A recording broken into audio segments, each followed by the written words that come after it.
السلام عليكم ورحمة الله وبركاته. بسم الله العظيم القدرة والشان شديد البطش والبرهان حافظ الدين والقرآن ما شاء الله كان وما لم يشاء لم يكن لا حول ولا قوة إلا بالله العلي العظيم وما توفيقي إلا بالله عليه توكلت وإليه أنيب. بسم الله الرحمن الرحيم. ولا تستوي الحسنة ولا السيئة ادفع بالتي هي أحسن فإذا الذي بينك وبينه عداوة كأنه ولي حميم وما يلقاها إلا الذين صبروا وما يلقاها إلا ذو حظ عظيم.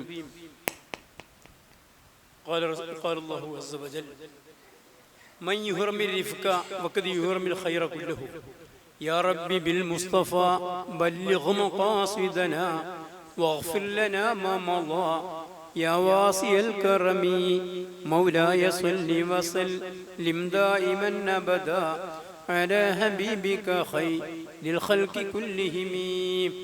അർഹമർ റഹീമായ റബ്ബേ, സയ്യിദ് അവറുകളുടെ നേതൃത്വത്തിൽ ഈ പള്ളിയിൽ ഞങ്ങൾ ഒരുമിച്ചുകൂടി ഞങ്ങളെ ഇജ്തിമാ നീ കബൂലാക്കി. ഈ ഒരുമിച്ചുകൂടിയ ഞങ്ങളെല്ലാവരെയും ഞങ്ങളുടെ രക്ഷിതാക്കള്, ഭാര്യമക്കള്, സ്നേഹിക്കുന്ന, സഹായിക്കുന്ന, ബന്ധപ്പെടുന്നവരുടെ കൂടെ നിന്റെ സ്വർഗ്ഗലോകത്തിലും ഒരുമിച്ച് കൂടി തരണേ റഹ്മാനെ. നമ്മൾ നല്ല വിനയവും വിട്ടുവീഴ്ചയും ചെയ്യാൻ തയ്യാറാവണം. കാരണം നമ്മളെ വലിപ്പം, നമ്മുടെ സ്വാധീനം, നമ്മുടെ സാമ്പത്തിക കഴിവ്, ഇതിനൊന്നും ഒരു പ്രസക്തിയില്ല. എന്തിനേറെ പറയുന്നത്, ഞാനാവട്ടെ നിങ്ങളാവട്ടെ, എന്തെങ്കിലും ഒരു ചെറിയൊരു വിഷമം നമുക്ക് അനുഭവപ്പെട്ടു, ഒരു ഡോക്ടറെ സമീപിച്ചു, അയാള് ടെസ്റ്റാക്കി, അയാൾ പറഞ്ഞു ഇതൊന്ന് ടെസ്റ്റ് ആക്കേണ്ടതുണ്ട് എന്ന് പറഞ്ഞിട്ട് ഒരു വലിയ ഏതെങ്കിലും രോഗത്തിന് ടെസ്റ്റിലേക്ക് വിട്ടാൽ, ക്യാൻസർ പോലത്തെ ഏതെങ്കിലും ടെസ്റ്റ് ആക്കാൻ കൊടുത്തെന്ന് അറിഞ്ഞാൽ മതി, അതോടുകൂടി നമ്മളെ പവറെല്ലാം കഴിഞ്ഞു. പിന്നെ നമ്മളെ സ്വത്തിനോ നമ്മളെ മറ്റുള്ളതായിരിക്കുന്ന കഴിവിനോ ഒന്നും ഒരു വിലയില്ല. എത്രയോ നമ്മൾ കാണുന്നതല്ലേ. അപ്പൊ അതുകൊണ്ട് അങ്ങനെയുള്ളതായിരിക്കുന്ന ഒരു അവസ്ഥ നമുക്ക് എപ്പോഴും വരും എന്നുള്ളതായിരിക്കുന്ന ബോധം നമ്മളെ മനസ്സിലുണ്ടാവണം. അതെപ്പോഴും നമുക്ക് രക്ഷപ്പെടണമെങ്കിൽ ഈ ദുനിയാവിൽ തന്നെ, ദുനിയാവിൽ അള്ളാഹുവിനക്ക് റഹ്മാൻ റഹീം എന്നുള്ള രണ്ട് വസ്തുണ്ട്. റഹ്മാന്റെ അർത്ഥം എന്താ? ദുനിയാവിന് വഴിപ്പെട്ടവർക്കും വഴിപ്പെടാത്തവർക്കും ഗുണം ചെയ്യുന്നവെന്നാണ്. അതുകൊണ്ട് തന്നെ ദുനിയാവിലെ ജീവിതത്തിൽ നമ്മൾ ഒന്നും പേടിക്കേണ്ടതില്ല. ഉദിച്ച സൂര്യൻ അസ്തമിക്കാതിരിക്കില്ല. ചിലപ്പോൾ പ്രയാസം ഉണ്ടാവും, ചിലപ്പം ഗുണങ്ങൾ ഉണ്ടാവും. പ്രയാസത്തിൽ തന്നെ ആരുമില്ല, നിയമത്തിൽ തന്നെ ആരുമില്ല, രണ്ടും സമ്മിശ്രമായി പോയി.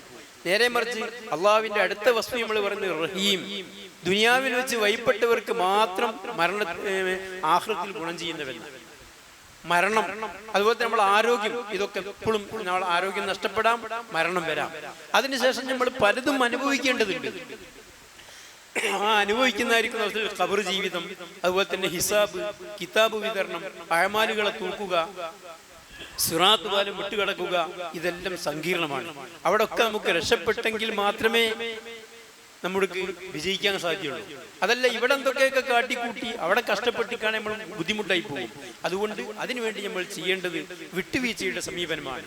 ആര് നമ്മളോട് കൊണ്ട് മോശപ്പെട്ടതായിരിക്കുന്ന പെരുമാറ്റം പെരുമാറിയാലും അതൊന്നും നമ്മൾ മനസ്സിൽ കൊണ്ടിടക്കരുത്, നമ്മളെ പ്രവർത്തനത്തിൽ ഉണ്ടാകരുത്. പരിശുദ്ധ ഖുർആൻ സൂറത്തുൽ ഫുസിലത്തിൽ പറഞ്ഞു, വലാ തസ്തവിൽ ഹസനത്തു വല സയ്യിഅ, നന്മയും തിന്മയും സമമാവുകയില്ല. ഇദ്ഫഉ ബില്ലത്തി ഹിയ അഹ്സൻ, ആരെന്ത് തിന്മ നിന്നോട് ഇങ്ങോട്ട് ചെയ്താലും നീ അങ്ങോട്ട് നന്മ കൊണ്ട് അതിനെ പ്രതിരോധിക്കാവൂ. അങ്ങനെ നീ ചെയ്താൽ ഫൈദല്ലദീ ബൈനക വബൈനഹു അദാവത്തുൻ കഅന്നഹു വലിയുൻ ഹമീം, നിന്റെയും അവന്റെയും ഇടയിൽ നല്ല ശത്രുത ഉണ്ട്, അങ്ങനത്തെ ആളുകൾ പോലും ഉറ്റ മിത്രമായി മാറും. എന്നിട്ട് ഖുർആൻ പറഞ്ഞു, വമാ യുലഖാഹാ ഇല്ലല്ലദീന സബറു. പക്ഷെ ഈ ഒരു സ്വഭാവം, ആര് തെറ്റ് ചെയ്താലും ആ തെറ്റിന്റെ തെറ്റുകൊണ്ട് പ്രതികരിക്കാതെ നന്മ കൊണ്ട് പ്രതികരിക്കുന്ന ഈ സ്വഭാവം നല്ല ശ്രമമുള്ള കക്ഷികൾക്ക് കിട്ടുള്ളൂ. അതുപോലെ തന്നെ വലാ യുലഖാഹാ ഇല്ലാ ദു ഹദ്ദിൻ അദീം, വലിയ ഹദ്ദുള്ളായിരിക്കുന്ന ആളുകൾക്കേ കിട്ടുള്ളൂ. ആ ആളുകൾ നമ്മളാവണം. അതിന് വേണ്ടത് നമ്മുടെ ഹൃദയ ശുദ്ധീകരണമാണ്. നമുക്ക് ആരോടും വെറുപ്പുണ്ടാകരുത്. എന്തെല്ലാം രീതിയിൽ നമ്മളെ കൊഞ്ഞനം കുത്തിയാലും, നമ്മളെ ആക്ഷേപിച്ചാലും, നമ്മളെ എതിർത്താലും നമ്മളതൊന്നും പ്രശ്നമാക്കാതെ മാഫാക്കുന്ന സ്വഭാവം വേണം. ഹബീബായിരിക്കുന്ന റസൂലുള്ളാഹി സ്വല്ലല്ലാഹു സദസ്സിൽ ബഹുമാനപ്പെട്ട സ്വഹാബാക്കളൊക്കെ ഇരിക്കുന്ന അവസരത്തിൽ അനസ് റളിയല്ലാഹു അൻഹു പറയാണ്, ഒരിക്കൽ ഹബീബായിരിക്കുന്ന റസൂൽ പറഞ്ഞു, യത്ലു അലൈക്കും ആന ഫീ ഹാദൽ ഫജ്ജി റജുലുൻ മിൻ അഹ്ലിൽ ജന്ന, ഈ വഴിയിൽ കൂടി ഇപ്പം സ്വർഗവാസിയിൽപ്പെട്ടതായിരിക്കുന്ന ഒരാൾ കടന്നു വരുന്നതാണ്. അപ്പൊ എല്ലാവരും അങ്ങനെ ആകാംക്ഷയോടുകൂടി നോക്കുകയാണ്, ആരായിരിക്കും ഇപ്പൊ കടന്നു വരാൻ ഭാഗ്യം കിട്ടുന്ന ആള്. എല്ലാവരും കാത്തു നിന്നപ്പം അതാ വരുന്നു ഒരു അൻസാരിയായിരിക്കും, ഒരു സ്വഹാബി. അദ്ദേഹത്തിന്റെ താടിയിൽ നിന്ന് വുളുവിന്റെ വെള്ളം ഇങ്ങനെ ഉറ്റുന്നുണ്ട്. ഇടത്തെ കയ്യിൽ ചെരുപ്പും പിടിച്ചിട്ടുണ്ട്. അങ്ങനെ വന്നു എല്ലാവരും അങ്ങനെ അദ്ദേഹം സലാം പറഞ്ഞ അവിടെ ഇരുന്നു. പിറ്റേന്നും ഹബീബായിരിക്കുന്ന റസൂൽ പറഞ്ഞു,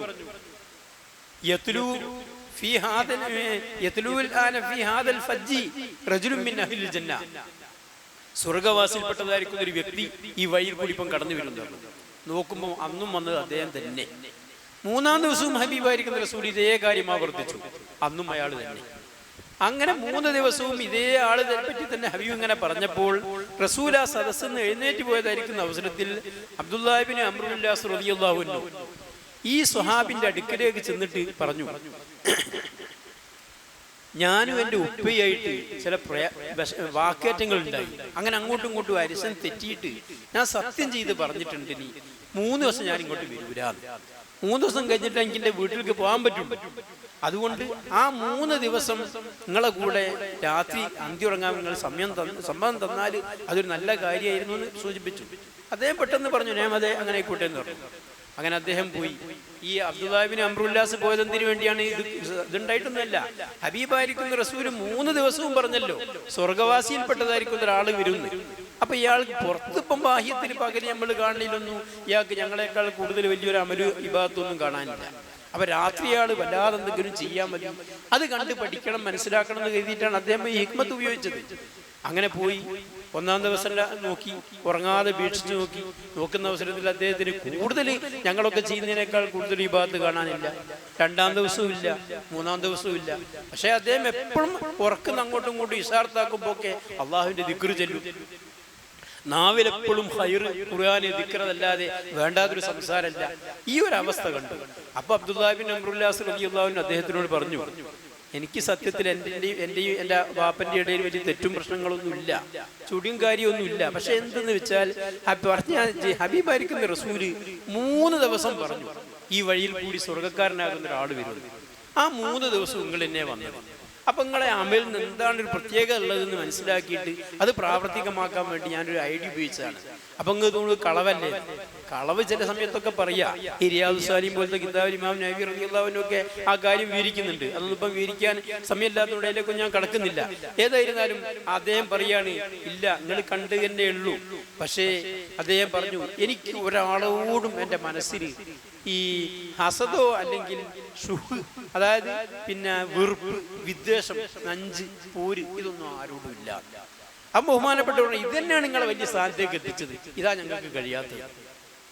അപ്പൊ ആ ഒരു അവസ്ഥയിലാവണം നമ്മൾ പ്രത്യേകിച്ച് ഇങ്ങനെ നമ്മൾ സുന്നത്തി ജമാഅത്തിനും വേണ്ടി, ദീനിനും വേണ്ടി, സത്യത്തിനും വേണ്ടിയൊക്കെ ഇങ്ങനെ പ്രവർത്തിക്കുന്ന അവസരത്തിൽ എന്നിട്ടും പല കുത്തുവാക്കുകളും പല പ്രയാസങ്ങളും പല എതിർപ്പുകളും ഒക്കെ കാണുമ്പം നമ്മളെ മനസ്സ് വേദനിച്ചു പോകും. പക്ഷെ അതൊക്കെ നമുക്ക് മാഫാക്കാൻ കഴിയണം. അങ്ങനെ മാഫാക്കുന്നതിന് വലിയ മഹത്വമുണ്ട്. അതാണ് ഹബീബായിരിക്കുന്ന റസൂലും അതുപോലെ തന്നെ മറ്റു പ്രവാചകന്മാരും മഹത്തുക്കളും ഒക്കെ പഠിപ്പിച്ചത്. നമുക്കറിയാമല്ലോ, ഹബീബായിരിക്കുന്ന റസൂൽ നിങ്ങൾ ഓർത്തു നോക്കൂ, പ്രവാചകത്വം കിട്ടുന്നതുവരെ എല്ലാവരുടെയും കണ്ണിലുണ്ണിയായി, എല്ലാവർക്കും കരളിന്റെ കഷ്ണമായി, എല്ലാവരും സമ്മതിക്കപ്പെട്ട പേര് പോലും വിളിക്കാതെ അല്ലമീൻ എന്ന പേരിൽ പ്രസിദ്ധനായിരിക്കുന്ന ഹബീബ് സല്ലല്ലാഹു അലൈഹി വസല്ലം അള്ളാഹുവിന്റെ മാർഗത്തിലേക്ക് അഥവാ ഹക്കിന്റെ വിഷയത്തിലേക്ക് ക്ഷണിച്ച ഒരൊറ്റ കാരണം കൊണ്ട് അവർ തങ്ങൾ എതിർത്തു എന്ന് പറഞ്ഞാൽ എന്തെല്ലാം രീതിയിലുള്ള എതിർപ്പുകൾ അവർ എതിർത്തു. ഊഹിക്കാനും സഹിക്കാനും പറ്റാത്ത രീതിയിലുള്ളതായിരിക്കുന്ന തങ്ങളെ ഈ പിന്നെ കല്ലെറിഞ്ഞിട്ടുണ്ട്, കൊല്ലാൻ വേണ്ടി ഒരുക്കിയിട്ടുണ്ട്, വീട് വളഞ്ഞിട്ടുണ്ട്, നിസ്കരിക്കുന്നതായിരിക്കുന്ന അവസരത്തിൽ ചീഞ്ഞു നാറുന്ന ഒട്ടകത്തിന്റെ കുടൽമാല കഴുത്തു കൊണ്ടുപോയി തൂക്കിയിട്ട് അമർത്തിയിട്ടുണ്ട്. അതുപോലെ തന്നെ പല ഉപദ്രവങ്ങളും ചെയ്തു. തങ്ങളെ സ്വഹാബാക്കളൊക്കെ കുറെ കൊന്നൊടുക്കി. ഇങ്ങനെല്ലാം ആക്രമിച്ച് അവസാനം ആ നാടിന്റെ ഒന്നായിട്ട് അധികാരം കയ്യിൽ കിട്ടി. മക്കം ഫത്ഹായിരിക്കുന്ന അവസരത്തിൽ എല്ലാ ഖുറൈശികളും പേടിച്ച് വിറച്ചു. കാരണം ഇന്ന് നമ്മളെ തലയിൽ നമ്മളെ ഉടലിന്മേൽ തല ഉണ്ടാവില്ലെന്ന് ഉറപ്പാണ്. അങ്ങനത്തെ ഒരു അവസ്ഥ എത്തിയതായിരിക്കുന്ന അവസരത്തിൽ എല്ലാവരും ഇങ്ങനെ പേടിച്ച് വിറച്ച അവസരത്തിൽ ഹബീബായിരിക്കുന്ന റസൂൽ ചോദിച്ചു, ഇന്ന് ഞാൻ നിങ്ങളെ കൊണ്ട് എന്താണ് ചെയ്യാൻ നിങ്ങൾ വിചാരിക്കുന്നത്? അവർ പറഞ്ഞു, ഹൈറൻ അന്ത കരീം വബ്നു കരീം, നിങ്ങൾ വലിയ മാന്യനും അതുപോലെ തന്നെ മാന്യന്റെ മകനുമാണല്ലോ, അതുകൊണ്ട് ഞാൻ ഹൈറാണെന്ന് പറഞ്ഞു. ഹബീബായിരിക്കുന്ന റസൂല് പറഞ്ഞു, അന്തുമുത്തുലഖാ, ഞങ്ങൾക്ക് മാഫാക്കി. ഈ സ്വഭാവമാണ് ഞമ്മക്കും വേണ്ടത്. ആരെ ഭാഗത്ത്, നമ്മുടെ നിറകരക്കാരെന്നാവട്ടെ, കൂട്ടുകാരെന്നാവട്ടെ, മറ്റുള്ളവരെന്നാവട്ടെ, മഹല്ലത്ത് ഭരിക്കുന്നവരെന്നാവട്ടെ, എന്ത് ഞമ്മക്ക് വന്നാലും അതൊന്നും നമ്മൾ വിഷയാക്കാതെ മാഫാക്കാൻ കഴിയണം. നിങ്ങൾ നോക്കൂ, പ്രവാചകന്മാരുടെ കൂട്ടത്തിൽ വലിയ മഹത്തുള്ളതായിരിക്കുന്ന ഒരാളാണ് ബഹുമാനപ്പെട്ടതായിരിക്കുന്ന യൂസുഫ് നബി അലൈഹി ഇസ്ലാം. അദ്ദേഹം നബിയാണ്. അദ്ദേഹത്തിന്റെ ഉപ്പയാകുന്ന യാക്കൂബ് നബി ഇസ്ലാം നബിയാണ്. അദ്ദേഹത്തിന്റെ പിതാവാകുന്ന ഇസ്ഹാഖ് നബി ഇസ്ലാം നബിയാണ്. അദ്ദേഹത്തിന്റെ പിതാവാകുന്ന ഇബ്രാഹിം നബി ഇസ്ലാം നബിയാണ്. അവൻ നബിന്റെ മകൻ നബി, ആ നബിന്റെ മകൻ നബി, ആ നബിന്റെ മകൻ, ഇങ്ങനെ 4 ഇതിൽ കൂടി നബിയായി വന്ന അത്രയും മഹാനായിരിക്കുന്ന യൂസുഫ് നബി ഇസ്ലാമിന്റെ ചരിത്രങ്ങൾ നോക്കൂ. തന്റെ സ്വന്തം സഹോദരങ്ങൾ എന്തെല്ലാം രീതിയിൽ അദ്ദേഹത്തിനെ വിഷമിപ്പിച്ചു. ജീവന തുല്യം സ്നേഹിക്കുന്ന ഉപ്പയിൽ നിന്ന് അടർത്തിയെടുത്തു, ദേഹോപദ്രവങ്ങൾ ചെയ്തു, കൊല്ലാൻ വരെ ശ്രമിച്ചു, കിണറിലിട്ടു, അവസാനം കാശിന് വിറ്റ് കൈയൊഴിച്ചു. അത്രയും ക്രൂരതകൾ ചെയ്തതായിരിക്കുന്ന ആ സഹോദരങ്ങൾക്ക് ബഹുമാനപ്പെട്ടതായിരിക്കുന്ന യൂസുഫ് നബി അലൈഹി ഇസ്ലാമിന് മിസ്റിലെ അധികാരം കൈവരിക്കുകയും ഈ സഹോദരങ്ങൾ താമസിക്കുന്ന നാട്ടിലൊക്കെ അങ്ങേയറ്റത്തെ വറുതിയും ക്ഷാമവും ഉണ്ടാകുകയും ചെയ്തപ്പം മിസ്റിൽ ഒരു രാജാവ് റേഷൻ കൊടുക്കുന്നുണ്ട് എന്ന് അറിഞ്ഞപ്പം അവരുടെ കയ്യിലുള്ളതായിരിക്കുന്ന കാശുമായി കൊണ്ട് ബഹുമാനപ്പെട്ട സഹോദരൻ ഇത്രയും ഉപദ്രവിച്ച് ബുദ്ധിമുട്ടാക്കിയ ആ സഹോദരൻ്റെ അടുക്കൽ ചെന്നപ്പോൾ ബഹുമാനപ്പെട്ടതായിരിക്കുന്ന യൂസുഫ് നബി അലൈഹി ഇസ്ലാം അവരെ വളരെ മാന്യമായി സ്വീകരിക്കുക ചെയ്തത്. എല്ലാവരെയും സ്വീകരിക്കുന്ന മാതിരിയല്ല, വളരെ VIP ആയ രീതിയിൽ വളരെ രാജകീയമായിരിക്കുന്ന സ്ഥാനങ്ങളൊക്കെ അദ്ദേഹത്തിന് കൊടുത്തുകൊണ്ട് ആദരിച്ചു എന്ന് മാത്രമല്ല, അവർ ഭക്ഷണത്തിന് വേണ്ടി കൊണ്ടുപോയതായിരിക്കുന്ന കാശ് അദ്ദേഹം വാങ്ങുപോലും ചെയ്തില്ല. അവസാനം ആദ്യമൊന്നും സംഭവം അറിഞ്ഞില്ല. അവസാനം ഇത് എൻ്റെ സഹോദരനാണ്, യൂസുഫാണ് എന്ന് അറിഞ്ഞ അവസരത്തിൽ ബഹുമാനപ്പെട്ടവർ പറഞ്ഞ വാക്കെന്താണെന്നറിയോ? ലാ തസ്രീബ അലൈക്കുമുൽ യൗം, ഇന്ന് ഞാൻ നിങ്ങളെ ദൂറുന്നില്ല, ആക്ഷേപിക്കുന്നില്ല, കുറ്റപ്പെടുത്തുന്നില്ല എന്നാണ്. ഈ ഒരു സ്വഭാവമാകണം നമ്മൾക്ക്.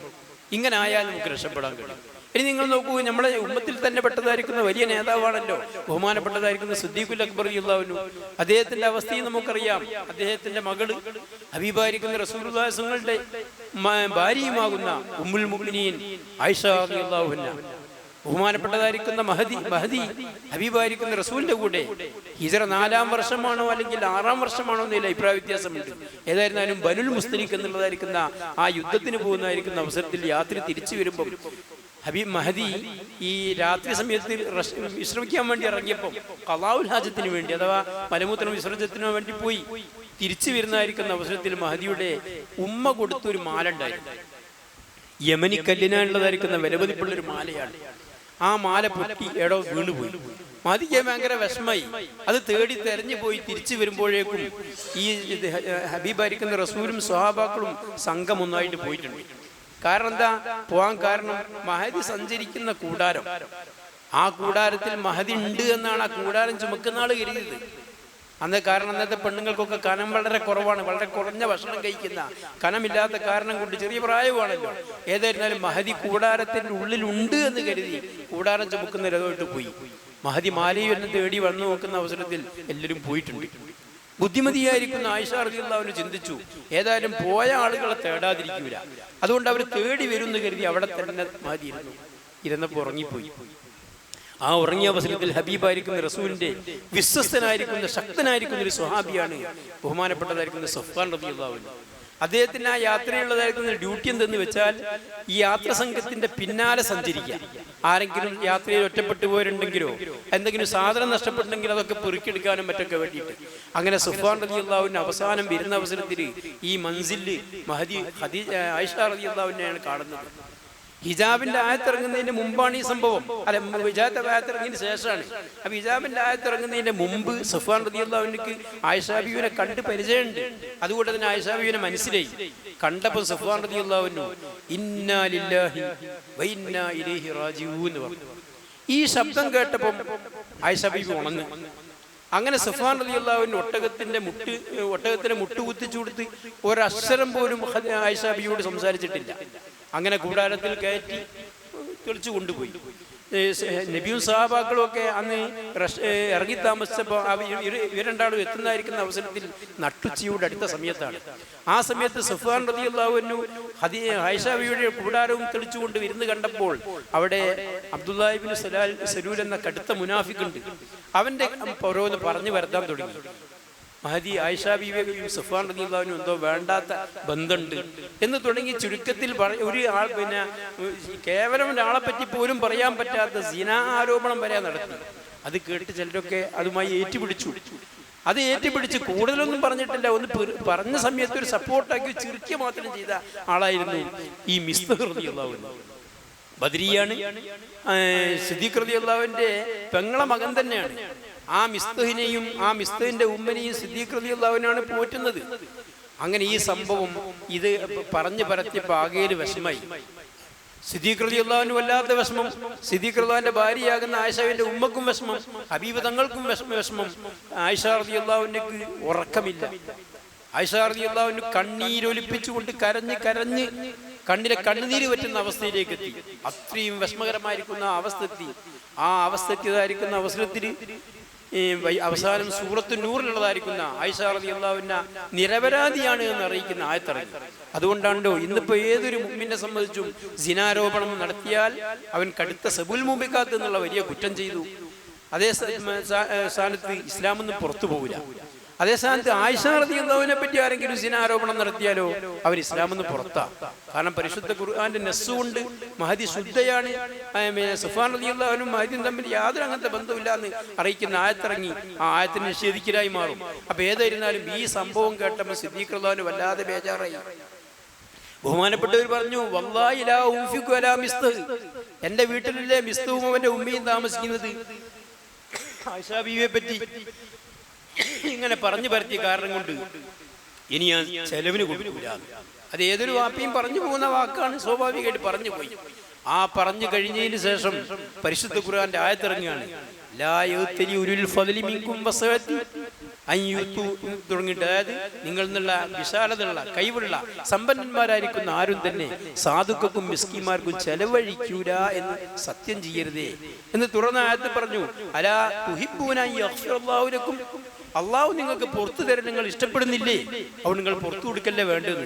ഇത് കേട്ടപ്പം തന്നെ സിദ്ദീഖ് റളിയല്ലാഹു അൻഹു പറഞ്ഞു, ബലാ അന ഉഹിബ്ബു ഞാൻ ഇഷ്ടപ്പെടുന്ന പുറത്ത് കിട്ടാന്ന് പറഞ്ഞു. അപ്പം തന്നെ അദ്ദേഹം ആ സത്യത്തിൽ നിന്ന് ലംഘിച്ചു, സത്യത്തിന് കഫാറത്ത് കൊടുത്തു. മിസ്തഹ് റളിയല്ലാഹു അൻഹുവിക്ക് വീണ്ടും ചെലവഴിക്കാൻ വേണ്ടി തീരുമാനിക്കുകയും ചെയ്തു. അപ്പൊ ഇതൊക്കെയാണ് അപ്പൊ ചുരുക്കത്തിൽ ഹബീബായിരിക്കുന്ന റസൂലിന്റെ മാതൃക, യൂസുഫ് നബി ഇസ്ലാമിന്റെ മാതൃക, സിദ്ദീഖുൽ അക്ബർ റളിയല്ലാഹുവിന്റെ മാതൃക. ഇതൊക്കെയാണ് നമ്മുടെ ജീവിതത്തിൽ നമ്മൾ പുലർത്തേണ്ടത്. ആരെങ്കിലും നമ്മൾ എന്തെങ്കിലും പറയുകയോ ചെയ്യുകയോ ആക്ഷേപിക്കുകയോ കാട്ടിക്കൂട്ടുകയോ ചെയ്താൽ അത് ഞങ്ങൾ മനസ്സിൽ കൊണ്ടു നടന്ന് അവരൊരു ശത്രുവശത്ത് നിർത്തി അവരോട് വെറുപ്പിന്റെ സമീപനത്തിൽ നമ്മൾ ചെയ്യാതെ നമ്മൾ വിശാല മനസ്സോടുകൂടി, നമ്മൾ ശുദ്ധ മനസ്സോടുകൂടി എല്ലാം മാഫാക്കുന്ന ഒരു സ്വഭാവം ഉണ്ടാകണം.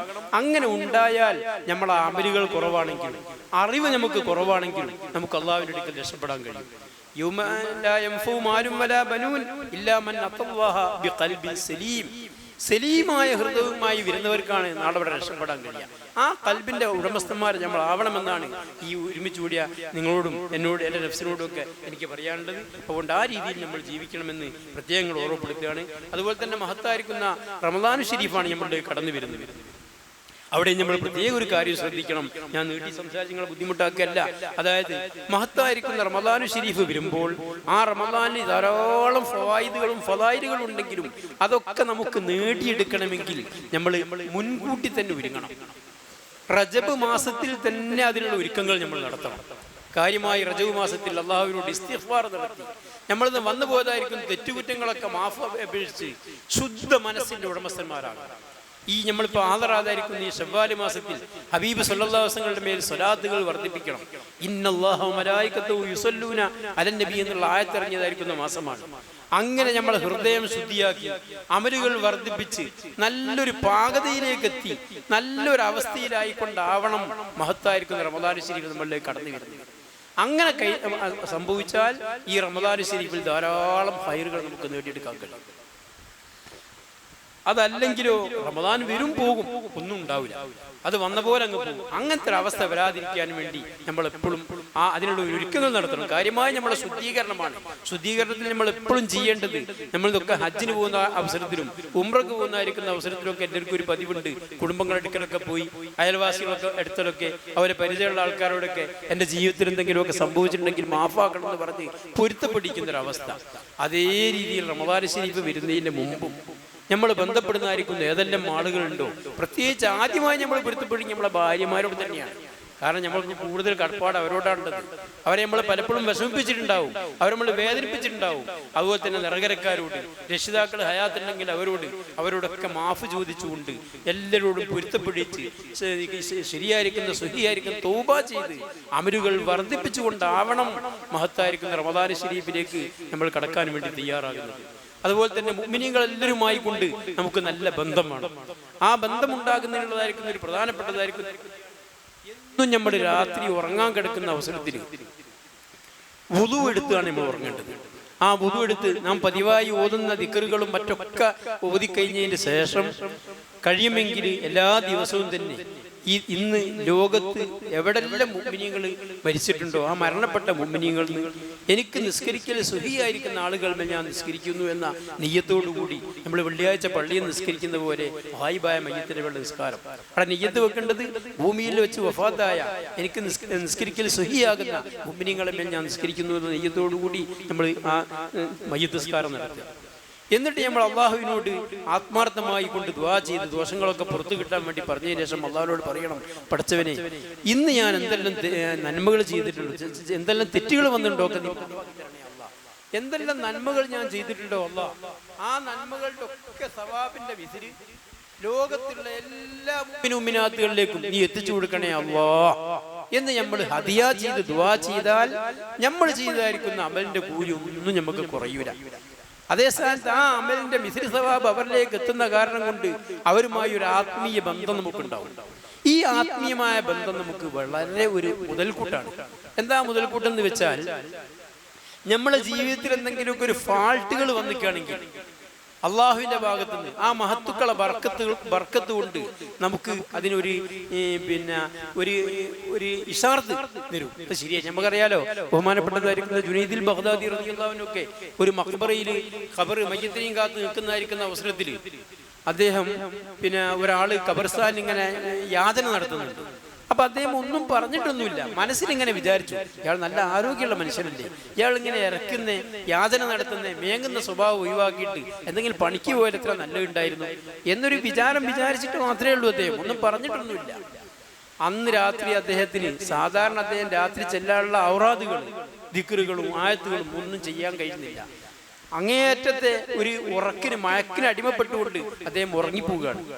ആ ഉറക്കത്തിൽ അദ്ദേഹം ആരെയാണോ ഈ മഖ്ബറയിൽ മനസ്സുകൊണ്ട് ഇങ്ങനെ ഒരു ചീത്ത വിചാരം വിചാരിച്ചെങ്കിൽ അദ്ദേഹത്തിന്റെ മരണപ്പെട്ട് അദ്ദേഹത്തിന്റെ മാംസത്തിന് തിന്നാൻ വേണ്ടി മുമ്പിൽ കൊണ്ടുവച്ച് നിങ്ങൾ തിന്നോളി എന്ന് പറഞ്ഞു.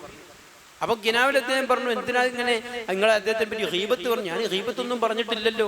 ഗീബത്ത് പറഞ്ഞില്ലെങ്കിൽ നിങ്ങൾ അയാളെ പറ്റി വിചാരിച്ചത് നിങ്ങളെ പറ്റി മറ്റാരെങ്കിലും വിചാരിച്ച ഞങ്ങളെ ഇഷ്ടപ്പെടുമെന്ന് വെച്ച് അവിടെ പൊരുത്തപ്പിടിക്കണം എന്ന് പറഞ്ഞു. ബഹുമാനപ്പെട്ടവർ നേരം വെളുത്ത് ഉടനെ തന്നെ പരതി ഇദ്ദേഹത്തിനെ കണ്ടുപിടിച്ചു. ചെന്ന ഉടനെ തന്നെ അദ്ദേഹം സലാം മടക്കിയിട്ട് പറഞ്ഞു, ഇനി ഇങ്ങനത്തെ പണിയൊന്നും എടുക്കരുത്, ടൊപ്പങ്ങൾ പോയിക്കുള്ള മാഫാക്കട്ടെ. അപ്പൊ ഇതെന്താ എന്താ അദ്ദേഹത്തിന്റെ ജീവിതത്തിൽ ഒരു ചെറിയൊരു ഫാൾട്ട് വന്നപ്പോൾ കിനാവ് കൂടി അള്ളാഹു തആല ഒരു ഇഷാർത്താക്കി കൊടുത്തു. അങ്ങനത്തെ ഒരു പവർ നമുക്കും കിട്ടും. എന്തെങ്കിലും ജീവിതത്തിൽ നമ്മൾ അറിയാത്ത ഭാഗത്ത് കൂടി സംഭവിച്ചാലും അത് മോശമാണ്, അതിനെ തിരുത്തണം എന്ന് ഒരു നല്ലത് ചെയ്യാനുള്ളതായിരിക്കുന്ന ഒരു പ്രചോദനം ഉണ്ടാവും. അതാണ് ആത്മീയ ബന്ധം. അതുകൊണ്ടാണ് നമ്മൾ മഹത്തുക്കളുടെ ഖബർ സിയാറത്ത് ചെയ്യുന്നതും അതുപോലെ തന്നെ എന്തൊരു പരിപാടി നടത്തുന്നതായിരിക്കുന്ന അവസരം അവർക്കൊക്കെ നമ്മൾ ഈ ദിക്റുകളും അതുപോലെ ഖുർആനുകളൊക്കെ ഹദിയാക്കിക്കൊണ്ട് ഇതൊക്കെ ഒക്കെ ചെയ്യുന്നത്. അതുകൊണ്ട് അങ്ങനത്തെ കാര്യങ്ങളൊക്കെ ചെയ്തുകൊണ്ട് നമ്മുടെ ആഖിറം സലാമത്താകാൻ വേണ്ടി മരണം ഉറപ്പാണ്. ആ മരിക്കുന്നതായിരിക്കുന്ന അവസരത്തിൽ നമുക്ക് സന്തോഷത്തോടു കൂടി മരണത്തിന് എതിരേൽക്കാനും തുടർന്നുള്ളതായിരിക്കുന്ന ജീവിതം വളരെ ആരാമത്തിലായി കിട്ടാൻ വേണ്ടിയും ആ ഒരു നിലക്കുള്ളതായിരിക്കും നല്ല ജീവിതം ജീവിക്കണമെന്ന് എൻ്റെ നഫ്സിനെ നിങ്ങളെ ഓർമ്മപ്പെടുത്തിക്കൊണ്ട് വന്നിരായിരിക്കുന്ന സയ്യിദുകളുടെ മഹത്തായിരിക്കുന്ന ദുആക്ക് വേണ്ടി ഞാൻ എൻ്റെ സമയം അദ്ദേഹം ഒഴിഞ്ഞു കൊടുക്കുകയാണ്. നിങ്ങളെല്ലാവരും ഈ സാധുവിന് വേണ്ടി ദുആ ചെയ്യണമെന്ന് വിനീതമായി അപേക്ഷിക്കുന്നു. ഇൻഷാ അല്ലാഹ് ഞാൻ നിങ്ങളാരെയും മറക്കാറില്ല. എന്നും ഞാൻ നിങ്ങൾക്ക് എല്ലാവർക്കും വേണ്ടി ദുആ ചെയ്യാറുണ്ട്. ഉറങ്ങാൻ കിടക്കുന്നതിന് മുമ്പ് ഞാൻ ചെയ്തായിരിക്കുന്ന അമലുകളുടെ സ്വഭാവമെല്ലാം മതിയാക്കാറുണ്ട്. ഇൻഷാ അല്ലാഹ് തുടർന്നും അത് ചെയ്യും. നിങ്ങളും അങ്ങനെ എനിക്കും വേണ്ടി ദുആ ചെയ്യണം. നമ്മളെല്ലാവരെയും അല്ലാഹു ഇഹപര വിജയികൾപ്പെടുത്തുമാറാവട്ടെ എന്ന് ദുആ ചെയ്തുകൊണ്ട് സയ്യിദുകളുടെ ദുആയിലേക്ക് ഞാനും കൂടുന്നു. വാഖിറു ദഅവാന അൽഹംദുലില്ലാഹി റബ്ബിൽ ആലമീൻ. സയ്യിദുകളെ ദുആക്ക് വേണ്ടി ക്ഷണിക്കുന്നു.